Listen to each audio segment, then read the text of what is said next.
ये कहानी है कैट नाम की एक लड़की की, जिसके मॉम डैड की शहर में एक बहुत बड़ी फैक्ट्री है। जिस फैक्ट्री में शहर के बहुत से लोग काम किया करते थे, लेकिन कुछ बुरे लोग उस फैक्ट्री को तोड़कर उसके ऊपर एक क्लब बनाना चाहते थे। इसलिए कैट के मॉम डैड ने बुरे लोगों को इनकार कर दिया था अपनी फैक्ट्री देने से। खैर, अब वो लोग घर की तरफ निकलते हैं और रास्ते में उनका एक्सीडेंट हो जाता है। उनकी गाड़ी अब पानी में गिर चुकी थी, से कैट के मॉम डैड मर चुके थे, लेकिन कैट बच गई थी। इसीलिए इसे शिफ्ट होता है अंडरवर्ल्ड में, यानी हेल में, जहाँ बहुत से मॉन्स्टर्स और बुरी सोल्स रहा करती हैं। जहाँ पर हम वेंडल और वाइल्ड नाम के दो मॉन्स्टर भाइयों को देखते हैं, जो कि अपने डैड के गज्जे सर पर एक जादुई क्रीम से नए बाल उगा रहे थे। अब उनमें से एक भाई यही जादुई क्रीम खाने लगा था। छोटा भाई उसे रोकता है कि प्लीज ये नहीं खाओ, अगर ये क्रीम खत्म हो गई और डैड के बाल पूरे ना हुए तो डैड तुम्हें वैसे ही कच्चा चबा जाएंगे। वो तो अपने भाई की जुबान को अपने नाक से पकड़कर उसे उल्टी करने के लिए भी कह रहा था, ताकि जो उसने क्रीम खाई थी वो भी सारी बाहर आ जाए। पर बड़ा भाई उसकी कोई बात नहीं मानता, पर अपनी इसी सारी लड़ाई के चक्कर में वो अपने भाई को भी वही क्रीम खिला देता है। और इस क्रीम के असर से अब वो लोग अंडोरियन में चले गए थे, यानी ख्यालों की दुनिया में चले गए, जहाँ उन्हें एक लड़की नजर आई थी जो कि उनके हर सपने को पूरा कर सकती थी, क्योंकि वो अंडरवर्ल्ड की परी थी। इन दोनों भाइयों का सपना था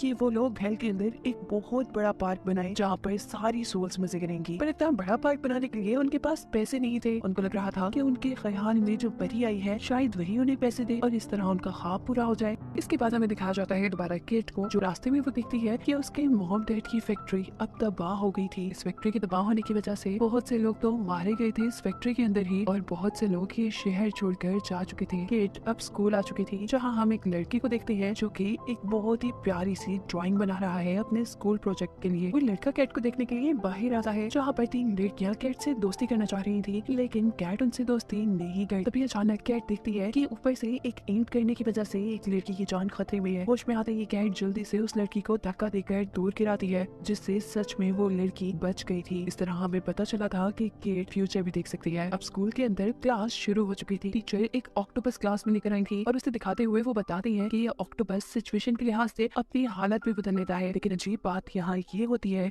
कि ऑक्टोपस जैसे ही कैट को देखता है तो अजीबोगरीब एक मॉन्स्टर की शक्ल ले लेता है। कैट जैसे ही उसके पास जाती है तो वही करीब दराज के अंदर रखी हुई डॉल के अंदर से कुछ जादुई लाइट निकलती है, जिसने कैट के हाथ को जलाकर उसके हाथ पर दांतों का निशान बना दिया था। टीचर जैसे ही ये चीज देखती है तो वो काफी परेशान हो चुकी थी। वो कैट से कहती है कि तुम्हें ये निशान हमेशा छुपाना होगा, इसे किसी को नहीं दिखाना तुम्हें। सीन कट होकर हमें दिखाया जाता है अंडरवर्ल्ड को, जहाँ पर वो दोनों भाई अपने पार्क का डिजाइन बना रहे थे। तभी उनके डैड उनके पास एक पैगाम भेजते हैं कि हमें अंडरवर्ल्ड की परी मिल चुकी है, जो कि असल में कोई और नहीं बल्कि कैट ही थी। कैट के हाथ पे जो निशान बना था वो भी इसी चीज को जाहिर करता था कि वो अंडरवर्ल्ड की परी है। वो दोनों भाई तो ये बात जानते ही थे कि उनके सपने सिर्फ परी के अलावा कोई पूरे नहीं कर सकता। इसीलिए अब वो डिसाइड करते हैं कि किसी न किसी तरह वो इंसानों की दुनिया में जाकर अपनी परी से कांटेक्ट करेंगे, उससे पैसे लेंगे पार्क बनाने के लिए। यह कैट के शहर के अंदर वही बुरे लोग जो कि हमेशा से शहर पर कब्जा करना चाहते थे और कैट की मॉम डैड की फैक्ट्री को तोड़कर वहाँ क्लब बनाना चाहते थे, उन्हीं लोगों को हम फादर से मिलते हुए देखते हैं। हमें पता चलता है कि कैट की मॉम डैड की फैक्ट्री भी इन्होंने ही तबाह की थी एक प्लान के तहत, और अब वो शहर पर कब्जा करने के लिए यहाँ का मेयर बनना चाहती थी, लेकिन कोई भी उन्हें वोट देने के लिए तैयार ही नहीं था। इस गुस्से में वो दोनों फादर को ही मारकर पानी में गिरा देते हैं। कैट जो कि इस वक्त सो रही थी, जहाँ उसे अपने पास्ट का ख्वाब आ रहा था कि किस तरह उसके मॉम डैड पानी में डूबकर मर गए थे। इस ख्वाब के अंदर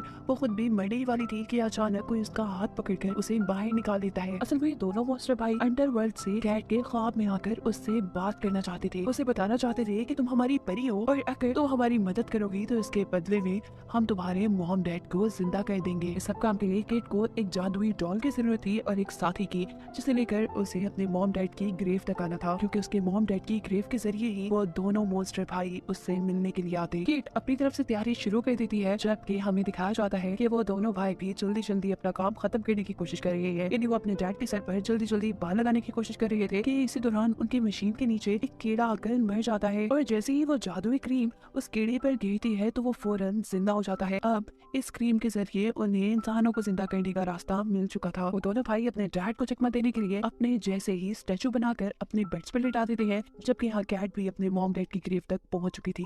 वो अपनी जादुई कैट के साथ मिलकर कुछ मंत्र पढ़ती है, जिसके पढ़ते ही वहाँ एक बहुत ही खौफनाक किस्म का तूफान आ चुका था। जमीन टूटी थी, जिसके नीचे से अब वो दोनों मॉन्स्टर भाई निकल रहे थे, लेकिन तूफान के साथ होने की वजह से उनका रास्ता बदल जाता है और वो कैट के मॉम डैड की ग्रेव के बजाय किसी और ग्रेव के जरिए जमीन से बाहर निकलते हैं।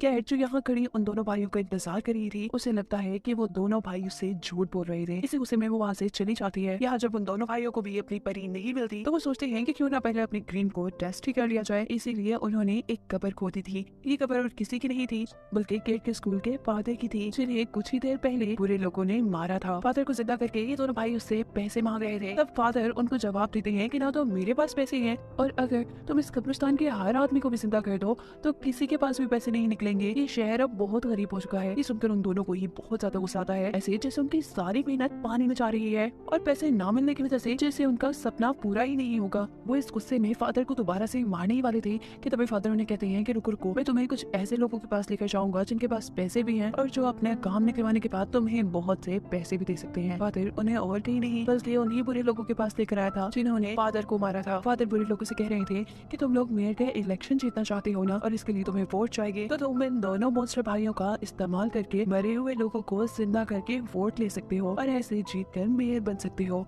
उस बुरे आदमी की तो खुशी का ठिकाना ही नहीं रहा था। वो फादर को अपना काम खत्म होने के बाद बहुत से पैसे देने का वादा कर लेता है, लेकिन शर्त ये थी कि अब ये दोनों मॉन्स्टर भाई उनके कहने के अलावा किसी और इंसान को जिंदा नहीं करेंगे। फिर अब डील के मुताबिक इन दोनों भाइयों को कैट के मॉम और डैड को जिंदा करने की परमिशन नहीं थी। कैट जो कि अब जान चुकी थी कि फादर जिंदा हो चुके हैं और ये जिंदा करने वाले वो दोनों मॉन्स्टर भाई ही हैं जो उसके ख्वाब में आए थे, तो वो भी उन्हें ढूंढते ढूंढते उन तक पहुंच जाती है जो कि बुरे लोगों के लिए काम कर रहे थे और उनके कई हुए लोगों को जिंदा कर रहे थे। कैट को देखकर बहुत गुस्सा आता है और वो दोनों को कान से पकड़ के कहती है कि तुम दोनों पहले मेरे मॉम और डैड को जिंदा करो। अब ये काम तो वो दोनों कर नहीं सकते थे, इसीलिए वो कैट को अपनी बातों में लगाने की कोशिश करते हैं और कहते हैं कि अगर तुम हमारे साथ वफादारी की कसम खाओगी तभी हम तुम्हारे मॉम डैड को जिंदा करेंगे। कैट बगैर सोचे समझे उनकी सारी बातें मान लेती है। हालांकि कैट का दोस्त उसे ऐसा करने से मना भी कर रहा था। उसके कसम खाते ही उसके हाथ का निशान भी ग्रीन हो चुका था। इसका मतलब था कि वो अब अंडरग्राउंड की परी बन चुकी है। एक और कैरेक्टर भी दिखाया जाता है जिसके साथ कैट की वो टीचर खड़ी हुई है जिसने कैट को वो जादुई निशान सबसे छुपाने को कहा था। ये आदमी असल में दुनिया में आने वाले सारे मॉन्स्टर्स को कैद करता था और सारी बुराइयों को रोकता था। यहाँ क्योंकि कैट ने कसम खा ली थी कि वो मॉन्स्टर्स की हर बात मानेगी,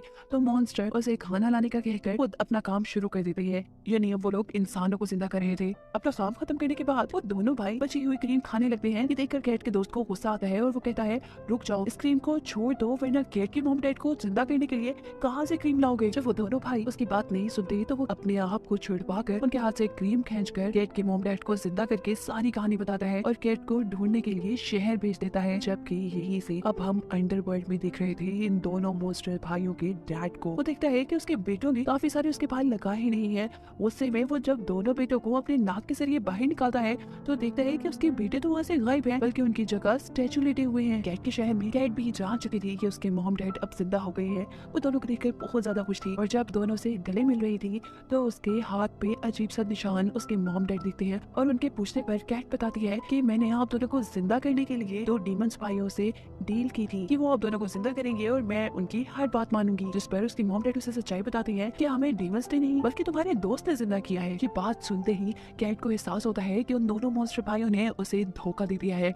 वो अपना बदला लेने के लिए अब उन्हें ढूंढना चाहती थी, लेकिन कब्रिस्तान में जाकर वो देखती है कि वो दोनों मॉन्स्टर भाई उसके दोस्त को भी कैद कर चुके हैं। वो जैसे तैसे अपने दोस्त को बचाकर वहाँ से भागी रही होती है कि रास्ते में उसे उसकी टीचर मिल जाती है जो उसका हाथ पकड़कर उससे पूछती है क्या तुमने जादुई डॉल चुराई है, क्या तुमने मॉन्स्टर्स को इस दुनिया में बुलाया है। कैट की सब कुछ सच बताने पर टीचर काफी परेशान हो चुकी थी क्योंकि कैट ने इस दुनिया में तबाही मचाने का एक दरवाजा खोल दिया था। सिर्फ यही नहीं, कैट की अब अपनी भी जान खतरे में थी। उसकी पूरी बॉडी में इन्फेक्शन हो गया था। यहाँ मेयर के इलेक्शन में उन सारे मुर्दों के जिंदा होने की वजह से अब बुरे लोग भी इलेक्शन जीत चुके थे और वादे के मुताबिक उन्होंने फादर को बहुत से पैसे भी दे दिए थे मॉन्स्टर्स को देने के लिए। मेयर बनने के बाद उनका कोई एक इरादा भी अच्छा नहीं था। वो अपने सारे के सारे बुरे इरादे अपनी बेटी को बता रहे थे, पर वो लोग ये बात भूल चुके थे कि उनकी बेटी कैट की क्लास फेलो थी। अब वो दोनों मॉन्स्टर भाई जिनको पता चलता है कि कैट के मॉम डैड जिंदा हो गए हैं, वो जल्दी से उसे पकड़कर वापस मारने की कोशिश में थे। कैट का दोस्त भागते हुए कैट, उसकी टीचर और उनके साथी के पास आया था। वो उनको बताता है उन दोनों छोटे मॉन्स्टर्स ने तुम्हारे मॉम डैड को भी पकड़ लिया है उनको मारने के लिए। वो अब जल्दी से अपने पेरेंट्स को बचाने के लिए आगे जाती है और उन दोनों के दरमियान में लड़ाई शुरू हो गई थी। इतने में ही वहाँ पर कैट की क्लास फेलो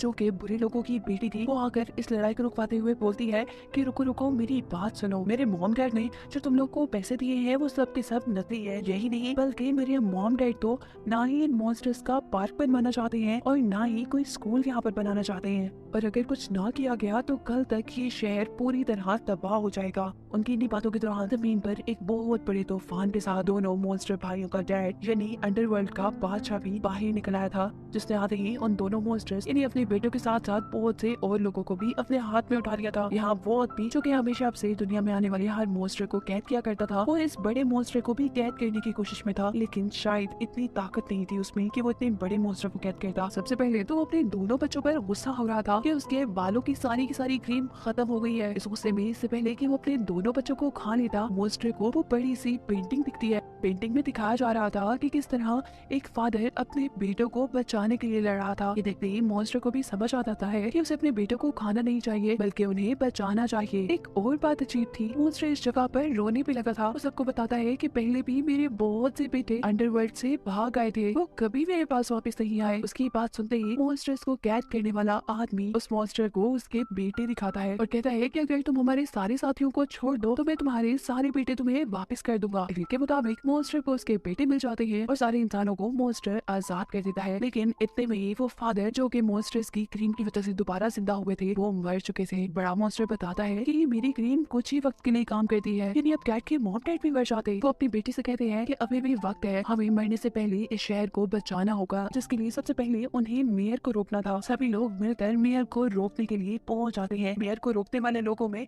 उनकी अपनी बेटी भी शामिल थी। मेयर को ये देखकर बहुत गुस्सा आता है और वो इन सारे लोगों को मारने का हुक्म दे देता है। इससे पहले कि सभी लोग मर जाते, जहाँ पर अंडरवर्ल्ड से वो बड़ा मॉन्स्टर्स अपने कुछ छोटे छोटे मॉन्स्टर्स को कैट के लोगों की मदद के लिए भेजता है, जिन्होंने कुछ ही देर में कैट के तबाह हुए शहर को वापस से ठीक कर दिया था, जबकि मेयर को पुलिस वाले पकड़ कर ले जा चुके थे। एंड पे दिखाया जाता है कि केट अपने मॉम डैड को अपनी फ्यूचर देखने वाली पावर की मदद से दिखाती है कि आगे आने वाले दिनों में उनका शहर कितना खूबसूरत हो जाएगा। ये देखते ही उसके मॉम डैड सुकून से मर जाते हैं। कैट को बहुत दुख होता है, तो तभी वो दोनों मॉन्स्टर भाई जो कि कैट के मॉम डैड के सोल को यहाँ से लेने आए थे, वो कैट को अपने पार्क का डिजाइन दिखाकर कहते हैं कि जब हम हेल के अंदर इस पार्क को बना लेंगे तो हमेशा तुम्हारे मॉम डैड यहाँ फ्री में आ सकेंगे। केट फिर भी दुखी थी, लेकिन इस सब के साथ यहाँ कहानी ये खत्म हो जाती है।